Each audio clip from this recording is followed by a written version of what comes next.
So yun mga ka-farmers, nandito tayo ngayon sa ating saging na lakatan. At noong nakaraang araw ay nakapag-abono tayo dito. Yan, nakapag-abono tayo dito ng urea na may halong 1846 at butas. Yan. So ito na ang plastar ng saging natin sa ngayon. So far, ang sigatuka ay medyo nakokontrol na natin dito. Yan. Kahapon nakapag-spray na ako dito ng Growers Bet 1000 Plus foliar fertilizer. At yan, kung makita po ninyo, ang dahon ng saging natin ay maaliwalas, masigla dahil sa Growers Bet 1000 Plus foliar fertilizer. Ayan, oh. Tingnan nyo naman ang kanyang talbos, oh. Napakalusog.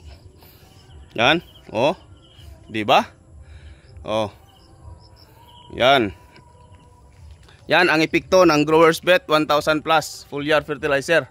And then dito sa ano natin mga ka-farmers, dito sa ating mga second generation, oh, meron na namang lumabas na malaking puso dito. Yan, yan nabali ang kanyang dahon dahil tumama ang puso sa dahon.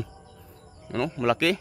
Ito second generation na ito mga ka-farmers. Ito yung pinaka nanay nyo. Yan. Marami na ang tumubo dito na second generation na nagbigay ng bunga, oh. Yan, second generation na din to. Ay hindi, replacement ito sa mga namatay dati. Ito ang mga second generation na napakalaking buhay ko. Yan. 'Di ba? Oh. Yan. So far sa dahon ng saging natin mga ka-farmers, napakalusog, napakaganda. Yan, hindi tayo gumagamit ng insecticide at fungicide dito. Growers Bet 1000 Plus foliar fertilizer ang ating ginagamit. Yung damo dito mga ka-farmers, yung damo dito ay na isprayan na din natin ng herbicide, contact herbicide ang in-apply natin. Yung glufosinate ammonium, napakadaming brand ng glufosinate ammonium. Marami dyan sa Shopee. Tingnan nyo lang. Sa susunod na araw, sigurado na maninilaw na itong mga damo dito dahil na-applyan na natin ito ng herbicide. Mas maganda talaga tingnan kung malinis ang ating sagingan dahil malayo sa insekto.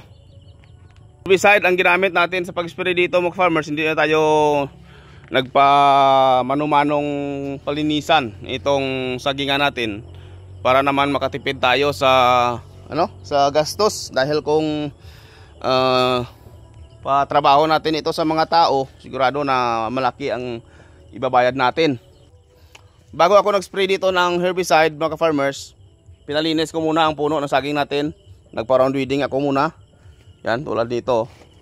Nagpa-round weeding muna tayo para hindi matamaan ng herbicide ang mga subwal dito sa puno.